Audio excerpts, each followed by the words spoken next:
Saturday, June 13th, 2015. A 19-year-old with connections to the terrorist group known as the Islamic State of Iraq and the Levant hacked into a server hosting an American electronics retail company, obtaining the personal identifying information of over 100,000 people. But he didn't have the intentions of an ordinary hacker. He was specifically targeting US government and military personnel, gathering names, addresses, phone numbers, locations, emails, and passwords, before supplying the data to online ISIL contacts, with the intention of encouraging terrorist attacks against the identified people belonging to the US government and military. And after a 60-day investigation across international seas, the Kosovo-born teenager would become the first person charged with cyber terrorism in the United States. By mid-2014, conflict in the Middle East was heating up. Coalition airstrikes against ISIL in Iraq were increasing, with the bombing campaign expanding to Syria. Within this year, over 8,000 airstrikes were conducted in Iraq and Syria. With tensions steadily rising, on September 21st, 2014, an ISIL spokesperson called for attacks against both citizens and militaries of the countries participating in the United States-led coalition against ISIL. Terrorist attacks were becoming increasingly more common, but the methods used were evolving, and what was about to transpire would create a new kind of threat, one that anyone could become a victim of. In March 2015, ISIL published a kill list to Twitter, including names and addresses of US service members. But around the same time, 4,500 miles away, a 19-year-old citizen of Kosovo, Ardit Farizi, was studying computer forensics at a university in Malaysia. But just 1 month later, he would make a series of decisions that would change the course of his life. Using Twitter, Ardit began communicating online with an Islamic State recruiter, and quickly was in contact with several terrorists in the Middle East. It's not hard to see why their recruitment methods were so effective. But this was far from Ardit's first cybercrime. Ardit was the leader of an ethnic Albanian group of hackers from Kosovo, known as Kosovo Hackers Security, which focused on compromising government websites in Israel, Serbia, Greece, the Ukraine, and the United States. Just 1 month later, on April 26, 2015, Ardit, using the Twitter handle, The Directory, began an exchange over Twitter with a known ISIL member, Tariq Hamayan. Tariq had joined the Taliban in Pakistan before joining ISIL in Syria. Ardit offered his computer expertise free of charge, and after a small score where he obtained credit card info of about 70 people, he decided to up the ante, with the goal of gaining even more valuable personal data of an even larger group of victims. On June 13th, 2015, he was able to gain unauthorized access into a retail-based electronics company server, where his presence and actions would remain undetected for 2 months. He was able to get a foothold into the server by SQL injection. SQL is a database language, and a SQL injection is an attack that inserts SQL queries via input data on a website from the client to an application. Successfully exploiting this can allow an attacker to read database entries, make modifications, and execute administrative operations.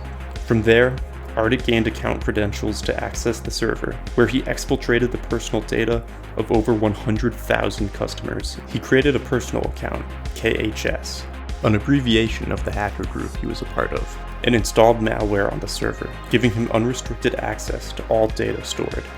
He ran dubrute.exe, which could be leveraged to pivot to new servers if successful, but Ardit had already found exactly what he was looking for. On August 11th, 2015, Abu Hussein al-Britani, the leader of the Islamic State hacking division, posted a public link on Twitter with the title, US military and government officials hacked by the Islamic State hacking division. And while this was a false claim, the data they had gotten their hands on was real. The message included a link to a 30-page file containing the sensitive data of 1,351 people in the government and military. The ISIL post warned, "We are in your emails and computer systems, watching and recording your every move. We have your names and addresses, and soon, with the permission of Allah, we'll strike at your necks and your own lands." No connection was made yet between the data leak and Ardit, but just a short 2 days after the tweet, an employee of the victim company reported unauthorized access to their company's server, which was relayed quickly to the FBI. On August 19th, Ardit left a note in broken English to the server administrator, where he threatened to publicly release more sensitive data.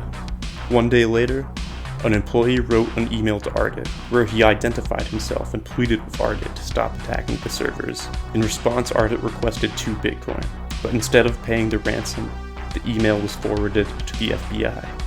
And now, Ardit wasn't up against just one server admin. He was up against the United States federal government. FBI analysts found the originating IP of 210.186.111.14, an IP assigned to a Malaysian-based internet service provider. They then cross-checked records for social media accounts. Both a Facebook and Twitter account was found to be accessed from the same IP address. These records revealed Ardit's identity and showed he logged in the same day of the SQL injection from the same IP. If that wasn't enough probable cause, it was also found that Ardit sent himself, via Facebook, a file called contact.csv, which contained the PII of the 100,000 customers' information he stole. In the final nail in the coffin, Ardit also confessed in a private Facebook conversation between him and another user. This would be the last time Ardit sends a coy smiley emoticon. On October 12, 2015, Ardit was arrested in Kuala Lumpur, Malaysia, when he was just 19 years old. He remained in custody in Malaysia for approximately 3 months, where he was subject to brutal conditions. He was doused with buckets of water, burned with cigarettes, and made to sleep naked on a concrete floor without bedding or a toilet. On January 22, 2016, he was extradited to the United States, and on June 15, 2016, he was tried in the U.S. Eastern District Court in Virginia, where he pleaded guilty to 1 count of providing material support to a designated foreign terrorist organization, and 1 count of accessing a protected computer without authorization and obtaining information. And at the age of just 20 years old, Ardit Farizi was sentenced to serve 20 years in federal prison. Thanks everyone for watching. Please subscribe if you like this video. More coming soon.